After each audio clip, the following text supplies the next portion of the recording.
You're listening to Radio HEAL, Healing Radio with Raina Lutz, a holistic podcast creating transformations and perspective shifts in the style of oral storytelling, an ancient human art. Handcrafted teachings and catalysts to transform your life, such as spiritual and personal development, natural living and eating, humanity, the arts, and personal sovereignty. This is the place for you. It's real, it's raw, it's healing radio, where we come together to heal.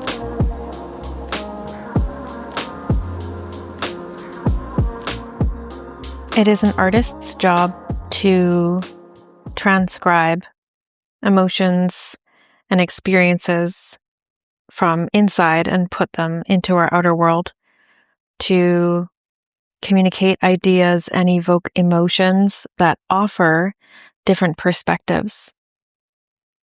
Artistic visions are an essential part of our culture. Some people believe the artist's job is to save the soul of mankind. And I believe one of the most powerful parts of being an artist is being able to alchemize unexplainable or untangible feelings into something real, whether that be through paint, song, or writing. So today I want to share with you a piece of writing that poured out of me in the spring years ago of really deep grief. And it's a tale of ordinary madness that I titled, "The More Real You Get, the More Unreal the World Gets." So I share tales of ordinary madness today. It seems every 2 years a dark night comes, something mind-bendingly dark and deep that was never seen prior, never unearthed, or before withheld. I am just exiting one of these such times, and in search of an anchor when my sail tore away in the wind, I flung myself into myself. I found allies in my community who could hold space for the depths. I found allies in those who know what spiritual initiations feel like, who know what womb medicine means, who could hold space for trauma and for pain, for the depths of the pendulum swing, for the intensity, visibility, and encouragement. I found friends who pushed with me against disregard for a woman's healing, pain, and grief, and friends who pushed with me for men to be held to a higher standard. Those who could understand the abyss of female fury as a reasonable and necessary reaction to painful mental lacerations, spiritual bumps, bruises, and scars that go along with abandonment, grief, loss. I found all I could to validate me, normalizing my intense emotions when it comes to our bodies. When the nervous system is affected, the very homeostasis of the body is altered. I spoke to other women who experienced similar traumas, verifying just how much time it can take to heal. They shared their harmonious stories and showed me patience, compassion, and love in the brutal understanding. I kept searching and seeking. But then, none of this spoke directly to the distinct nature of my suffering. Trauma found expression in mind seeds that were largely unexplainable, each of them bound by a shared understanding of propriety and my silence. The erosion dissolved what I thought would never go away, simultaneously peeling open layers that I could never have expected to see. Meditation did little to slow the emotional turbulence. At times, trying to hold space for it all seemed impossible. I knew that wounding could be tucked away in the storage of the womb space. I was told that the roller coaster, the surf of experiences that would eventually make me stronger. I learned to loathe that quote, that belief. I don't want anymore to be told to be strong. I don't want to bypass my pain.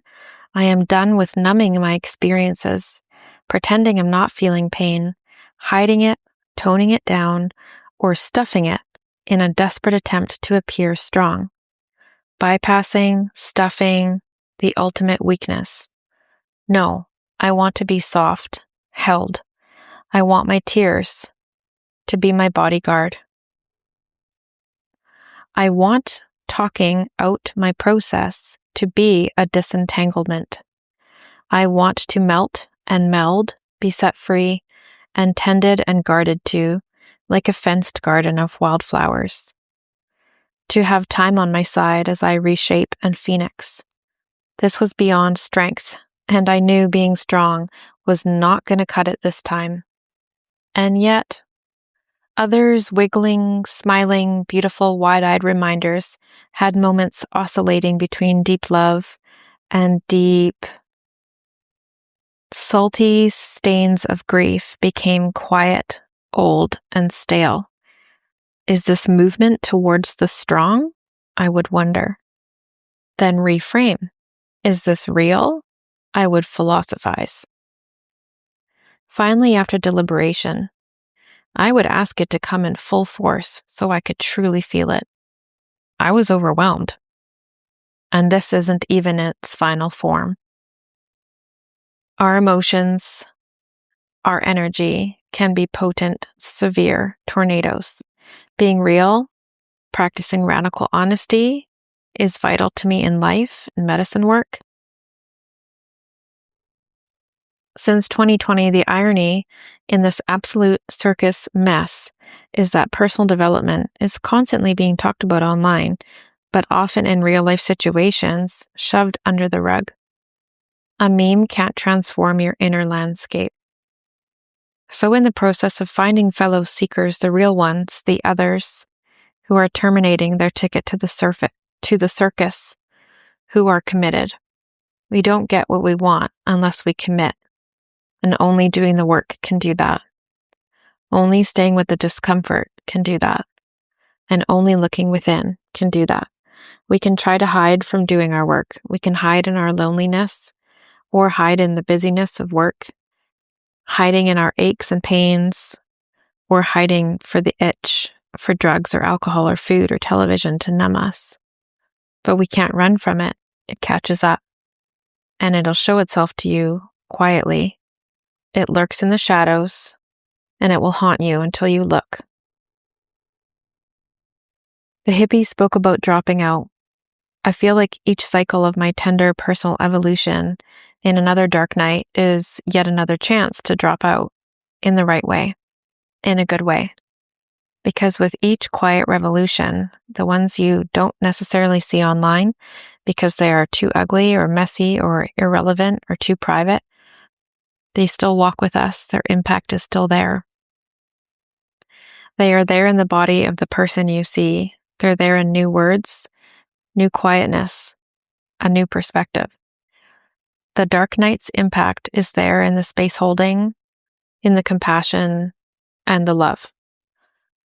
They are there behind the smiling face, the new gray hairs, the new lines around the eyes.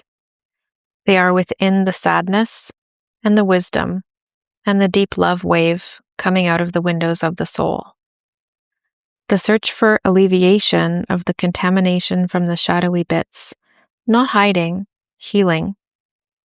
Buddhists knew the real dropout goes to the mountains and meditates.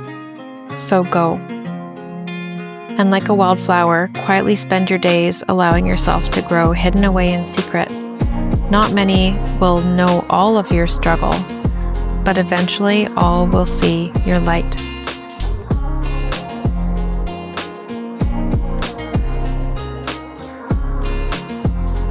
You're listening to Radio HEAL, Healing Radio with Raina Dawn.